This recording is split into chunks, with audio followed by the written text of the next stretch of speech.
The economy isn't some abstract force. It's the sum of countless decisions made by individuals, businesses, and yes, governments. Government policies act as a powerful guiding force, shaping the contours of economic reality. From the taxes we pay to the regulations businesses follow, government decisions reverberate throughout the system. They influence investment, consumption, and ultimately, the well-being of citizens.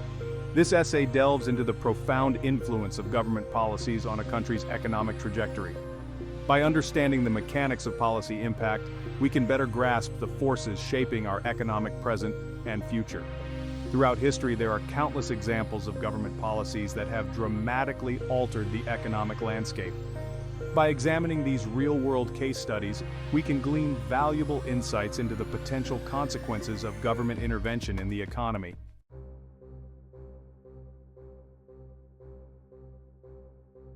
The 2008 financial crisis stands as a stark reminder of the devastating consequences that can unfold when economic policies are built on shaky foundations. Conversely, the decades of economic growth following World War II, often attributed to strategic government intervention, illustrate the potential for well-crafted policies to foster prosperity.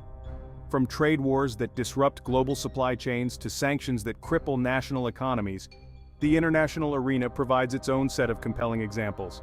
These cases highlight the interconnectedness of the global economy and the far-reaching implications of government actions. The impact of economic policies is felt in the daily lives of citizens, in the jobs available, the prices they pay for goods and services, and their overall quality of life. Understanding these connections is paramount for informed civic engagement and for holding policymakers accountable for the long-term consequences of their actions.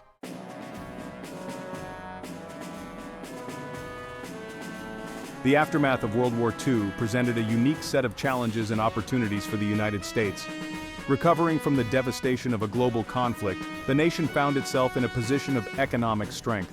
What followed was an unprecedented period of economic expansion, often referred to as the golden age of capitalism. From the late 1940s to the early 1970s, the U.S. economy experienced robust growth, low unemployment, and rising living standards. This period of prosperity wasn't merely a matter of chance. It was largely attributed to a confluence of strategic government policies. By delving into the specific policies implemented during this time, we can gain valuable insights into the factors that contributed to this remarkable economic transformation. These lessons remain relevant today as we grapple with the challenges of fostering sustainable and inclusive economic growth.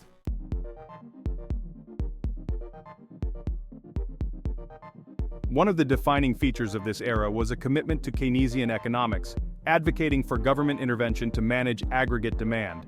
This translated into significant public investment in infrastructure projects, such as the construction of highways and airports. The government also played a key role in expanding access to education through programs like the GI Bill, which provided returning veterans with opportunities for higher education. This investment in human capital paid dividends by creating a more skilled and productive workforce. Moreover, the government implemented progressive tax policies, which levied higher taxes on higher income earners. These policies aimed to reduce income inequality and generate revenue for social programs.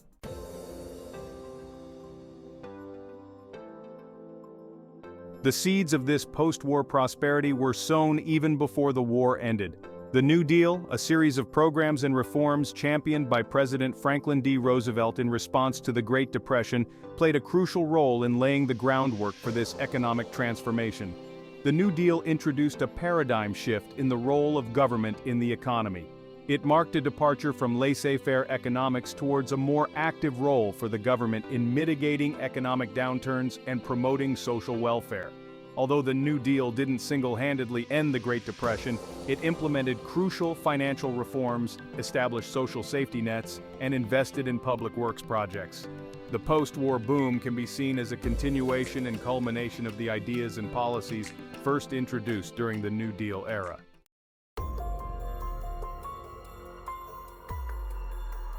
While the post-war era demonstrated the potential for government policies to foster economic growth, the decades leading up to the 2008 financial crisis offer a cautionary tale. The seeds of this crisis were sown over several decades, beginning with a shift towards neoliberal economic policies that emphasized deregulation, privatization, and a reduced role for government in the economy. This ideological shift gained traction in the 1980s, championed by figures like President Ronald Reagan in the US and Prime Minister Margaret Thatcher in the UK. Proponents of neoliberalism argued that these policies would unleash market forces, spurring innovation and economic growth. However, this deregulation came at a cost. Financial institutions, freed from many of the regulations designed to prevent risky lending practices, began engaging in increasingly speculative behavior. The housing market, fueled by easy credit and speculative investing, experienced a rapid and unsustainable boom.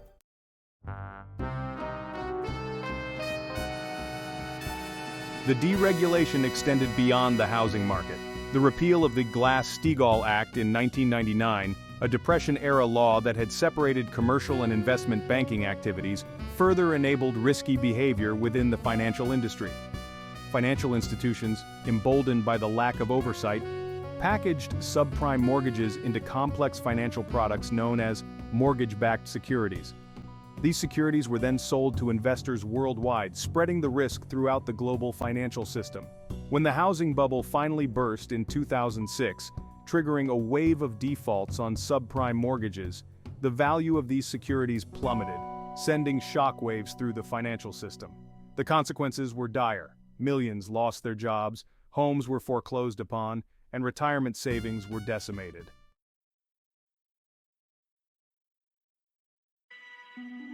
The 2008 financial crisis wasn't merely a domestic issue, it quickly morphed into a global crisis. The interconnectedness of the global financial system, facilitated by decades of globalization and financial deregulation, meant that the crisis rapidly spread beyond U.S. borders.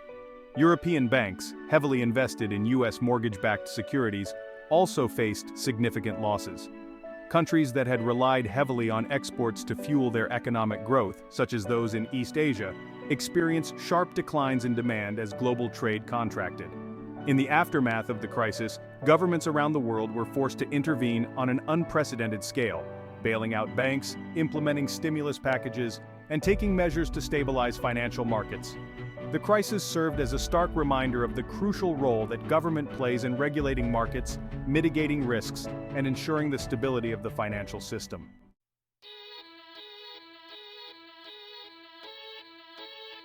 In today's interconnected world, economic policy extends far beyond national borders. The rise of globalization has created new avenues for economic rivalry and even conflict. Trade wars, characterized by tit-for-tat tariffs and protectionist measures, have emerged as a potent weapon in the arsenal of nations seeking to gain an advantage or exert pressure on their rivals. One prominent example is the recent trade war between the United States and China. Initiated under the Trump administration, the U.S. imposed tariffs on billions of dollars worth of Chinese goods, citing concerns over unfair trade practices and intellectual property theft. China retaliated with tariffs of its own, targeting key American exports like soybeans and automobiles. The consequences of this trade war have been far-reaching. Businesses on both sides of the Pacific have grappled with increased costs, disrupted supply chains, and heightened uncertainty. The trade war between the U.S. and China underscores the high stakes involved in global trade disputes.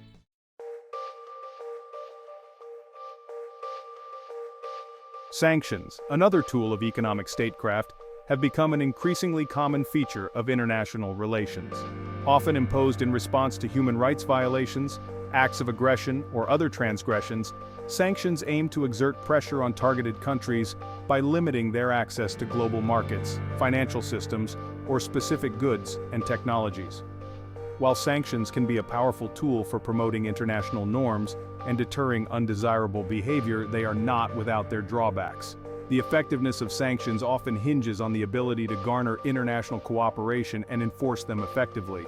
Moreover, sanctions can have unintended consequences, often disproportionately affecting ordinary citizens in the targeted country rather than the intended political elite. The use of sanctions raises complex ethical and economic considerations.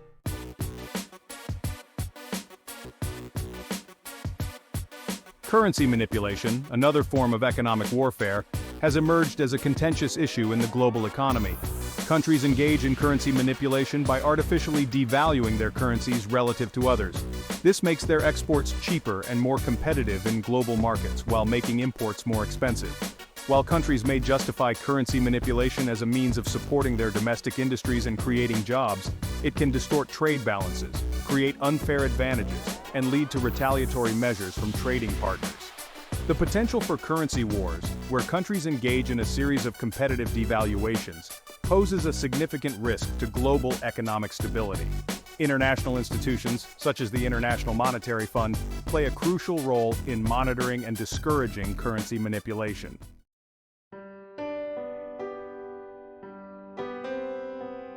While economists and policymakers often focus on macroeconomic indicators like GDP growth, unemployment rates, and inflation, it's crucial to remember that behind these statistics lie the lives of real people.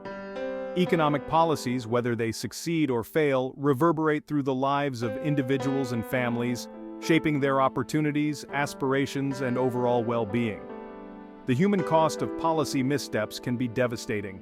The 2008 financial crisis, for example, resulted in millions of job losses worldwide. Families struggled to make ends meet, homes were foreclosed upon, and retirement savings were decimated.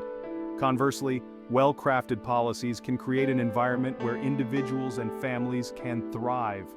Understanding the human dimension of economic policy is about recognizing the real-world consequences of policy decisions and advocating for policies that prioritize the well-being of all members of society.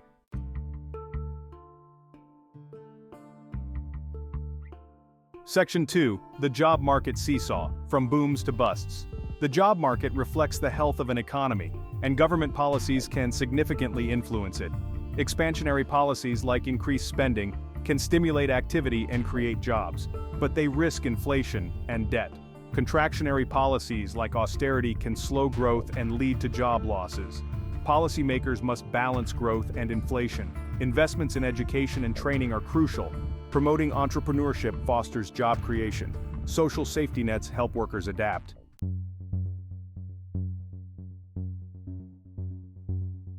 Section 3. The price we pay, inflation and the erosion of purchasing power. Inflation, the rate at which the general level of prices for goods and services rises over time, is another crucial factor influencing the economic well-being of citizens.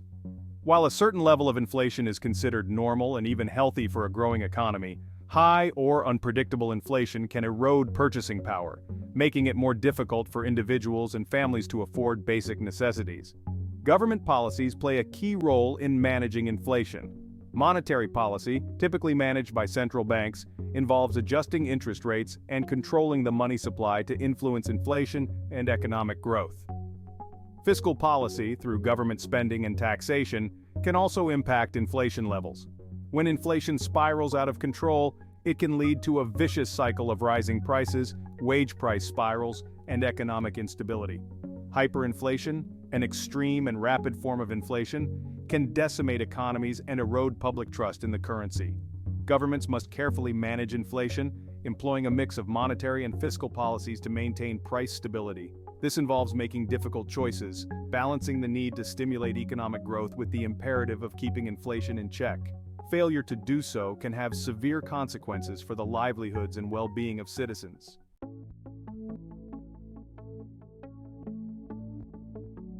Section 1. The high stakes of policy, a call for wisdom and balance. Government actions have a profound impact on everyday lives. From the New Deal to the global financial crisis, policy choices extend beyond spreadsheets. They resonate in homes, workplaces, and communities worldwide. Examples like the post-war boom and 2008 crisis show the double-edged sword of intervention. Well-crafted policies foster prosperity, ill-conceived ones exacerbate inequalities. Thoughtful, evidence-based policymaking is crucial for long-term implications.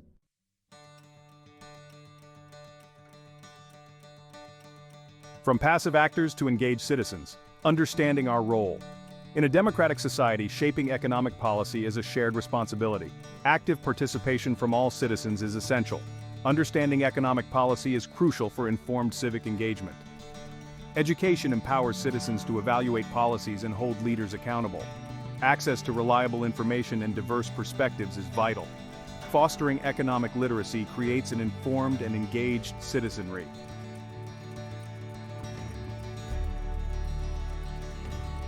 Section 3. Shaping our economic destiny towards a more just and prosperous future. The global economy stands at a crossroads. The challenges we face demand innovative solutions and international cooperation. Government's role in shaping economic outcomes is crucial. Economic prosperity must align with social justice. Policies favoring a few are unsustainable. Sustainable growth requires investments in human capital. This is a pragmatic necessity. Empowering communities creates a resilient future. The path forward is clear. Demand more from leaders and engage actively.